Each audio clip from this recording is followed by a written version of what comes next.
आइए हम लोग अपने फिर उसी रास्ते पर चले। हम लोग का सिर्फ एक ही रास्ता है कि हम सब कुछ पाना चाहते हैं, सब कुछ करना चाहते हैं।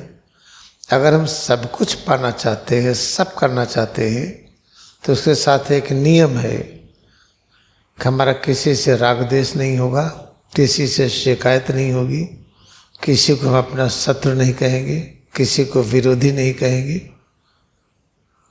अगर हमको लगता है कोई हमारा विरोधी है, कोई शत्रु है, अगर हमें राग और द्वेष है, तो सुनिश्चित है कि हमारा ये जो लक्ष्य है कि हम सब कुछ प्राप्त कर ले इस जीवन में, वो नहीं होगा।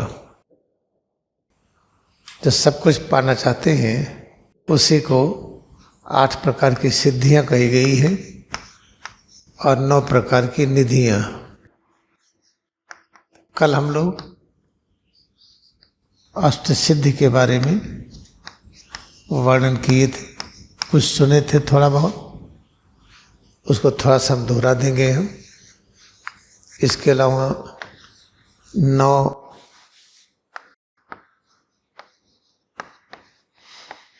9 निधियां, बस हम सब लोग इसको पाना चाहते हैं। तो ज़्यादातर इन 8 सिद्धियों 9 निधियों में लोगों को 7 सिद्धियां मिल जाती हैं, 8वां मिलने में बहुत बाधक होता है। ये 8 निधियां मिल जाती हैं, 9वां मिलने में बाधक होता है। क्योंकि जब 7 सिद्धि और 8 निधि मिल जाती है तो हम किस तरह से हो जाते हैं, जैसे रावण थे, कंस थे, हिरण्यकश्यप थे, या उन्हीं की तरह से जो भी हों, ऐसे हो जाते हैं। और जब पूरा 8 सिद्धियां मिल जाती हैं तो हम कैसे हो जाते हैं, जो सबके रक्षक हैं और सबको बचाने के सामर्थ्य रखते हैं, सबके सेवा के सामर्थ्य रखते हैं, उसको वासुदेव कहते हैं, उसी को विष्णु पद कहते हैं, उसी को अहिंसा शक्ति कहते हैं। 8 सिद्धियों में पहली सिद्धि क्या है, हम जितना छोटा होना चाहे हो ले। दूसरी है जितना बड़ा होना चाहे हो ले। तीसरी है जितना हल्का होना चाहे हो ले, जितना भारी होना चाहे हो ले। 4 हो गई। अगली सिद्धि है जो कुछ पाना चाहे हम पा लें। अगली सिद्धि है कि हम जो चाहें सब वश में कर लें। अगली सिद्धि है अपनी संपूर्ण मनोकामना को पूरी कर लें। फिर 8वीं है जिसमें हम सीधा विष्णु भगवान के रूप में ही हो जाते हैं। हम जब 8 सिद्धियां पाते हैं तो उसी के साथ साथ 9 निधियां भी मिल जाती हैं, या 9 निधियों को प्राप्त करेंगे तो 8 सिद्धियां भी मिल जाती हैं।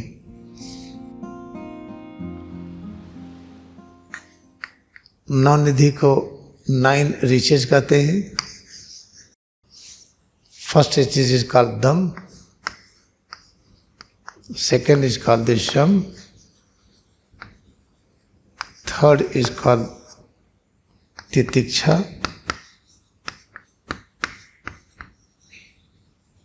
Fourth is called उपरथ,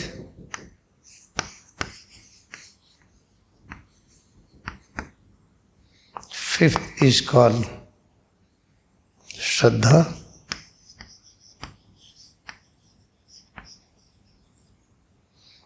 and 6, 7, 8 and 9. We need 4 more. 6 is called the God tuned heart, heart saturated with the love of God. That is number 6. Then God tuned ego, that is the number 7.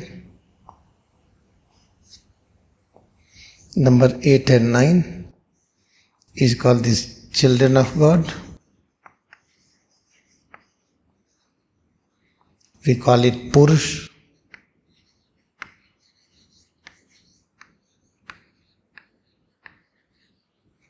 And ninth is called Kutastha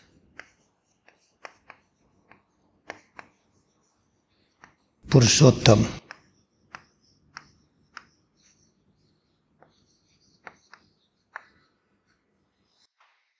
This is the 9 riches.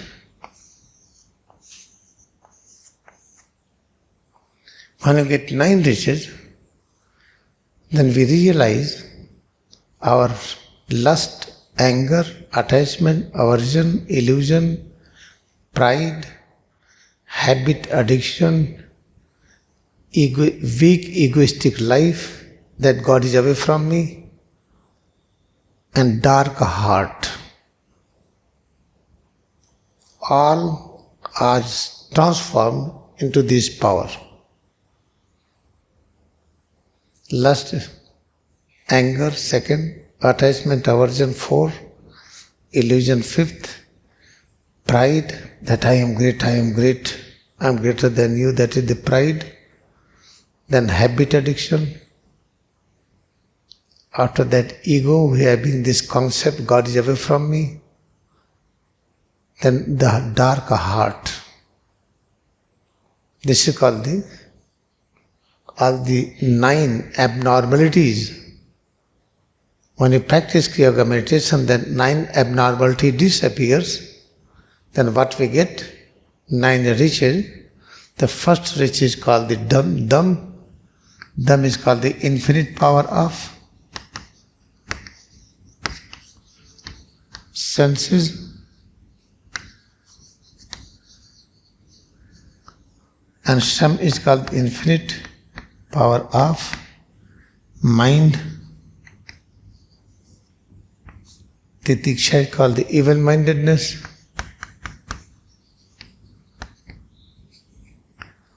Uprat is called oneness with God, realizing that nearest of near with God.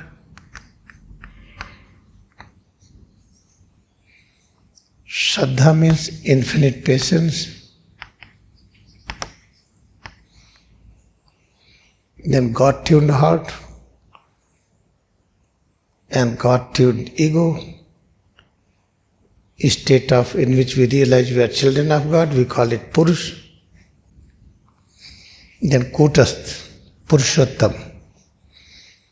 These are 9 riches.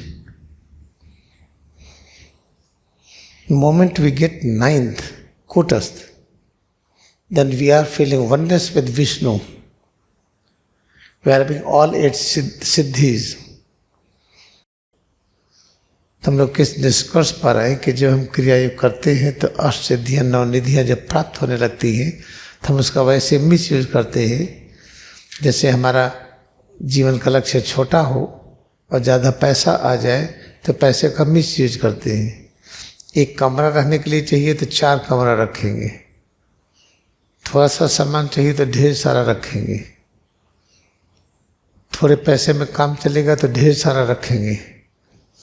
इसे महात्मा गांधी की तरह जब तक रहने की design न हो जाए, उसमें खुशी न हो, तो याद रखिएगा कभी रिद्धियाँ सिद्धियाँ बहुत दूर है।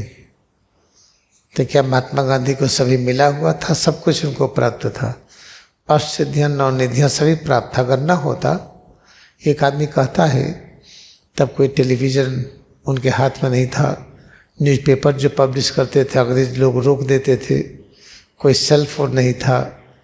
जब कहते थे कि नमक बनाना है, पूरा देश ही नमक बना रहा है,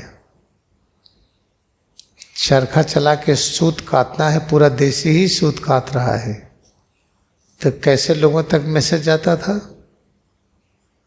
क्योंकि महात्मा गांधी को सिद्धियां थी, जो सोचेंगे होगा वो। महात्मा गांधी अनेक तरह से अनेक जगह पर अपने आप प्रकट हो जाते थे। इस तरह से याद रखिए कि हम लोग क्रिया का अभ्यास क्रिया योग के लिए करें, लेकिन हम लोग आनंद चाहिए भाई, कुछ अच्छा भी लगे, ये भी चाहते हैं।